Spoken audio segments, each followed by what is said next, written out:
अनुवाद या ट्रांसलेट करते समय सबसे पहले वाक्य के कर्ता यानी सब्जेक्ट को पहचानें। कर्ता अलग अलग प्रकार के हो सकते हैं। यहाँ पर कर्ता से तात्पर्य है जो काम करता है उसे हम कर्ता या सब्जेक्ट कहते हैं। नीचे लिखे वाक्यों को ध्यान से देखें।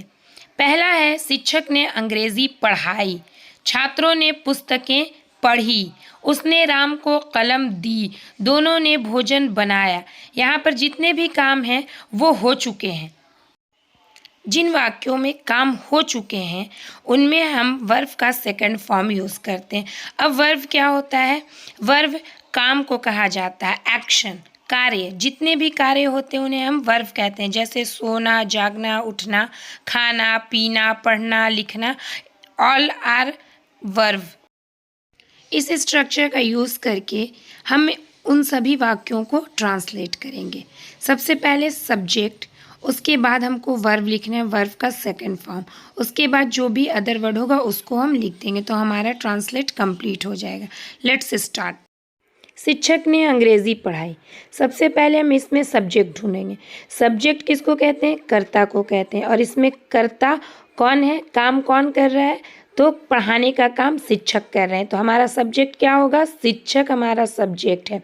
शिक्षक किस चीज़ का काम कर रहे हैं? पढ़ाने का काम कर रहे हैं, तो वो पढ़ाने का काम वर्ब होगा प्लस अदर वर्ड। क्या पढ़ा रहे हैं? तो अंग्रेजी पढ़ा रहे हैं, तो वो अदर वर्ड हो जाएगा। तो सबसे पहले हम सब्जेक्ट लिखेंगे दी टीचर, उसके बाद वर्ब का सेकंड फॉर्म। पढ़ाना को इंग्लिश में टीच कहते हैं, टीच का सेकंड फॉर्म होता है टॉट। उसके बाद अंग्रेजी को इंग्लिश में इंग्लिश कहते हैं, तो हमारा ट्रांसलेशन क्या होगा? दी टीचर टॉट दी इंग्लिश। अब हम दूसरे सेंटेंस को ट्रांसलेट करेंगे। छात्रों ने पुस्तक पढ़ी। इसमें सब्जेक्ट छात्र है, क्योंकि पढ़ने का काम कौन कर रहा है? छात्र कर रहे हैं, इसलिए हमारा सब्जेक्ट छात्र है। पढ़ना, छात्र किस चीज़ का काम कर रहा है? पढ़ने का काम कर रहा है, तो जो काम होता है वो हमारा वर्ब है, यानी पढ़ना वर्ब है और पुस्तक अदर वर्ड है। तो हम इसको ट्रांसलेट करेंगे। छात्र को बोलते हैं इंग्लिश में स्टूडेंट, पढ़ना को रीड बोलते हैं और रीड का सेकंड फॉर्म रेड होता है, स्पेलिंग सेम रहेगा, और पुस्तक को बुक। तो हमारा ट्रांसलेशन इस प्रकार होगा, स्टूडेंट रीड बुक्स। इसी प्रकार हम इन दोनों वाक्यों को ट्रांसलेट करेंगे। जैसे उसने राम को कलम दी, तो यहाँ पर राम और उसने दो हैं, तो अब यहाँ पे सब्जेक्ट राम है या उसने? तो आपको सबसे इजी है, कलम देने का काम कौन कर रहा है? तो उसने, राम ने नहीं, उसने। तो उसने हमारा सब्जेक्ट है और देना यहाँ पे क्या है? वर्ब है। और कलम क्या है? ऑब्जेक्ट है हमारा। और किसको कलम दी जा रही है? तो राम को, तो अदर वर्ड है। तो इसका ट्रांसलेशन होगा, उसने के लिए ही या शी का हम यूज़ कर सकते हैं।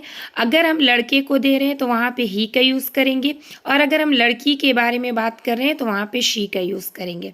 तो ही या शी आप अपने अकॉर्डिंग यूज़ कर सकते हैं। गिव, गिव का सेकंड फॉर्म होता है गेव। किसको दिया है पेन? तो राम को, तो गेव राम। क्या दिया है? तो पेन, आ पेन। तो इसका ट्रांसलेशन इस प्रकार होगा, he gave Ram a pen. इसी प्रकार हम चौथे सेंटेंस को ट्रांसलेट करेंगे। दोनों ने भोजन बनाया। यहाँ पे भोजन बनाने का काम कौन कर रहा है? दोनों। तो हमारा दोनों क्या है? सब्जेक्ट है। दोनों को इंग्लिश में बोथ बोलते हैं।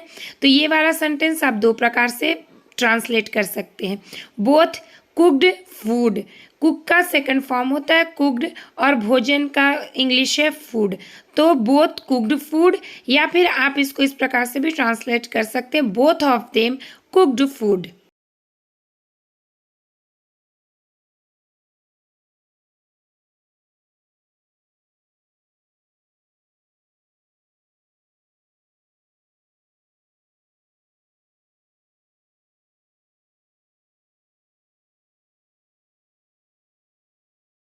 इस प्रकार के वाक्यों का ट्रांसलेशन करते समय वर्ब में हैज़ या हैव का प्रयोग किया जाता है। इस प्रकार के वाक्य में सबसे पहला सवाल ये उठता है कि हैज़ का प्रयोग किसके साथ करें और हैव का प्रयोग किसके साथ किया जाए।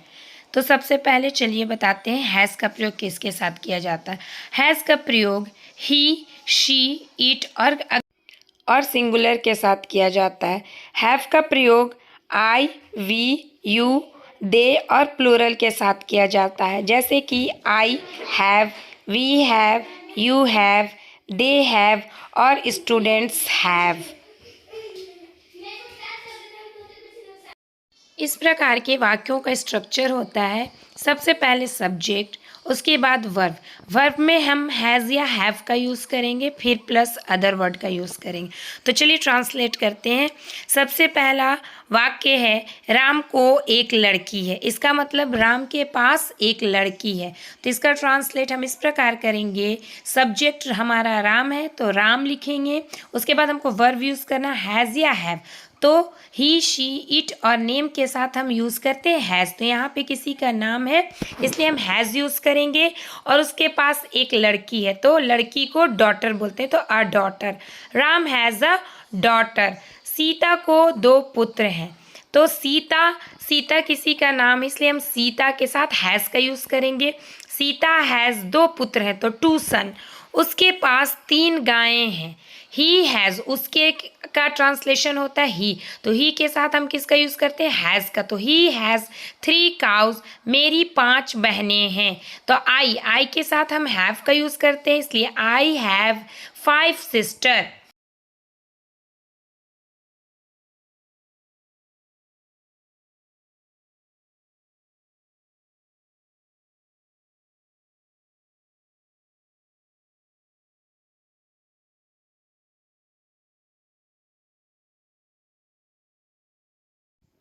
अब इन वाक्यों पर विचार करें, जैसे राम को घर जाना है, छात्रों को कहानियाँ लिखनी है, मुझको पत्र लिखना है, उसको किताबें पढ़नी है।